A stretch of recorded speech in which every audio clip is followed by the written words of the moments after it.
So today we're going to talk a little bit about user options. User options are ways in which you have the ability to change how data is presented to you from Razor's Edge. It's the ability to change how things are displayed and how you can access information. Depending on your needs, your business needs, you may find going in here and changing some of these settings makes it easier for you to do your job. So if you come up here to Tools, click on User Options. This menu displays.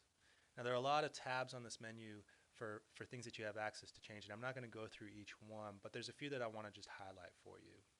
One thing you should note is that when you become a Razor's Edge user, Advancement Services assigns you what we consider to be the default settings for all of these values that shows the data in Razor's Edge in the same way that other members of Lewis and Clark are seeing the data. But you're more than welcome to come up here and change them if you find it easier for you to do your jobs.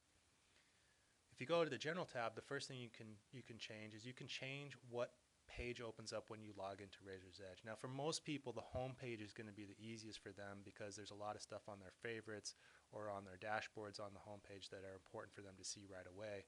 But oftentimes I might change it to records because when I'm doing my work, I'm typically going to a constituent, I'm looking for information, and I don't necessarily need the home page, but that's entirely up to you. If you click on the Home tab, there's a couple things to note here. The organized favorites are how you change things right here on the favorite section. And the panels, if you open up the panels, that allows you to add dashboards down here on your home page. Now, we'll go through those in more detail in another section, but I just want to make you aware that they're here in user options. The other thing here too is that you can add functions to your favorites. So maybe, for example, you're always in a volunteer records and you always want to see jobs, and so maybe you want this checked so that it shows up here and it's very easy to jump to. One note though too, if you add some of these things here like adding a new gift or creating a new campaign, if you don't have security access to do those things, just by adding them to your favorite section doesn't necessarily mean you'll be able to do them. If you go to the Records tab, one of the things that people tend to change here as well is the default tab. And the default for records is Bio1.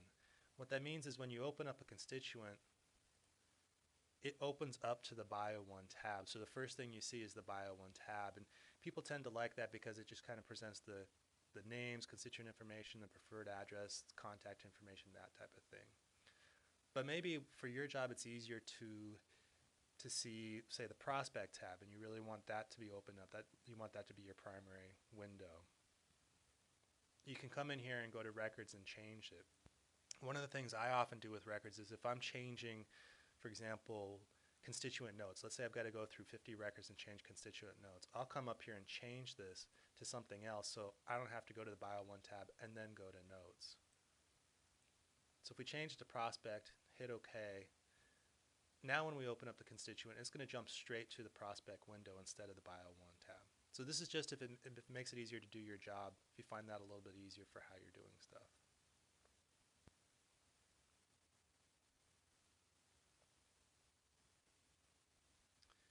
The other two areas that I want to point out are if you come to reports and you go down here to where it says gift preferences, I want to make you aware of something. The default settings right here are very important. We specifically check this box to include anonymous gifts and the format to use anonymous. Now this is when you're running reports, what are the defaults going to be for displaying the data? You can change the font, you can change the font size, that type of thing. If you're running a gift report and the donor is anonymous, the gift will show up, but the name will be anonymous instead of the donor name. And one of the reasons why we do this is we got to be really careful when we're producing reports and maybe handing them to external audiences. This is a way of ensuring that donors that request to be anonymous continue to be anonymous. Now you can come in here and change this, but we just ask that you be extremely careful when you're creating reports that might be passed outside of Lewis and Clark. The other area that people tend to spend a lot of time changing and can be really helpful for how you do your job is how data is displayed on the different tabs. So if you come to this tab called Color and we go to Legends, I'm going to show you how you can do that for gift stuff. So let's say you want to change how gifts are displayed. Now, if you open up Razor's Edge with the default section, you'll see that pledges with write-offs have this suffix of WO, and that's because we've set this setting here. You'll also see that soft credits are blue, are bold, and have a suffix of SC. So when you open up Razor's Edge in the gift tab, it's a little bit easy to see the different distinction between the types of gifts. But maybe you want to go a little bit farther. Maybe pledge payments are really important to you, and you'd like to change the color. Maybe you really like the color of, I don't know, green. So you hit OK, and maybe you want them to be bold. So now when you go to anybody's gift record, if they have a pay cash, it will now show up in bold and green.